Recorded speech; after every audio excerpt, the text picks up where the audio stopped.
Hi, everyone. Today we're going to talk about how to access your online meeting for your association.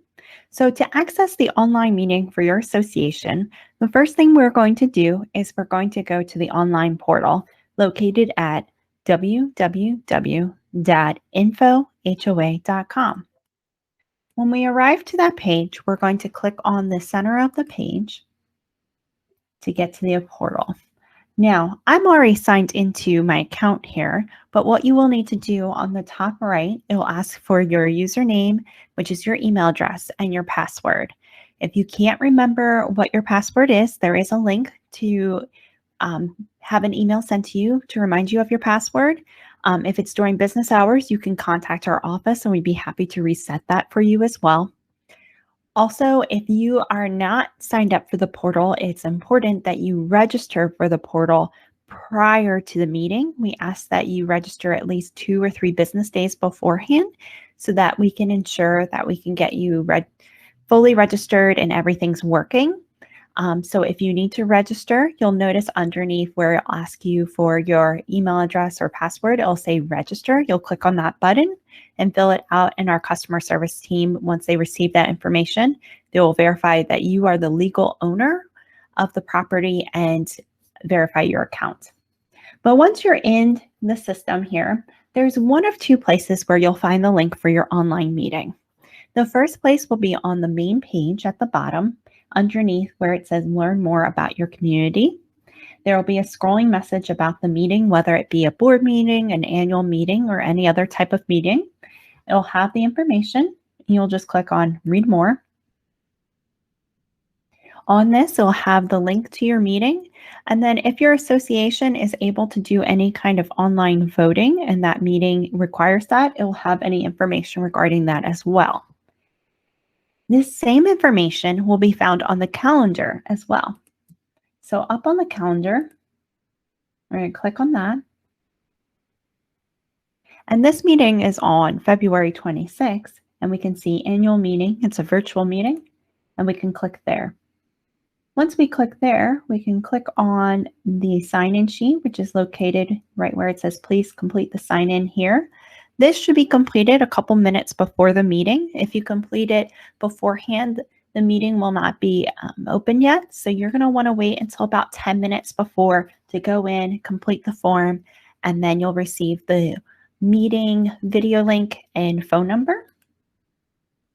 So right here is our meeting information we'll fill in. We'll fill in our first and last name, our property address. If there is a unit letter or number, please include that as well. You do not need to include the city and state. Your phone number, please put in the phone number if you were to dial in, say you had any issues with the video link and need to dial in. This will help us verify that who you are by your phone number and your email address. And then you're going to verify that you are the legal owner of that property. Then click next. Now, here's the key piece to this. Once you click submit, you don't want to close out the window until you receive the information that you need, which is the video link and phone number. So I'll click submit. And right here, as you can see, I have a video link.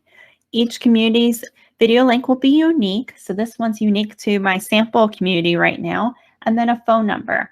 For the phone number, if you're dialing in by phone, please note down the PIN. You will need to hit the pound sign after you dial in. But the video, you can just click on the link and it will bring you right to the video. Now, when you see that, what it's going to look like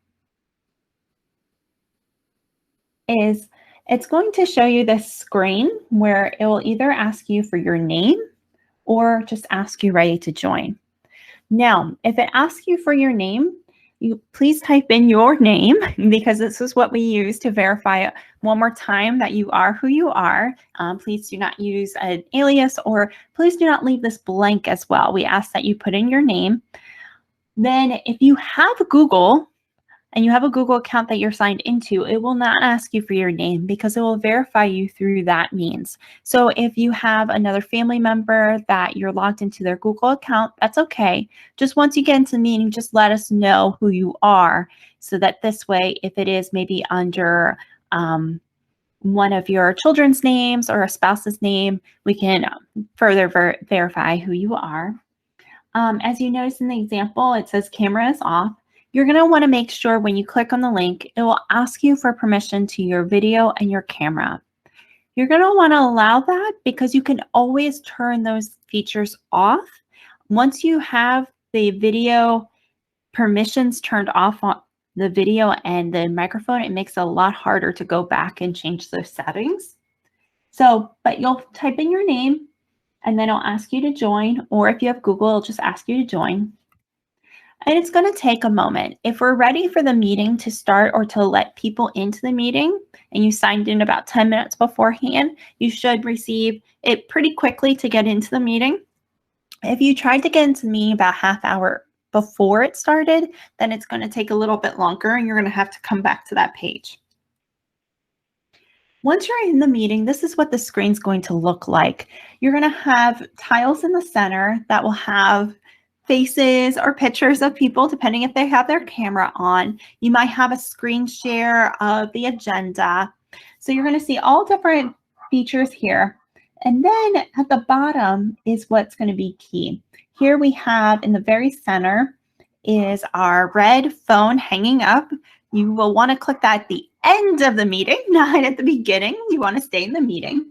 To the left of that is your microphone. If you are red, it is muted. If you are white, it's unmuted. So we ask that everyone have it red during the meeting unless you are speaking. A lot of times there's background noise that happens that we don't always account for, like dogs barking or someone's kid might run in or a clock. And so that's why we ask that you keep it muted unless you're speaking at the appropriate moment.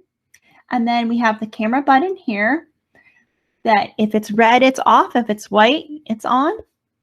Here to the right of that is our turn on captions. So you are welcome to use that at any time if maybe your speakers aren't working properly or you're having a hard time hearing the meeting, whatever the case is, it is there. Google automatically generates based off of what it's hearing. So it's not 100% accurate, but it is pretty accurate.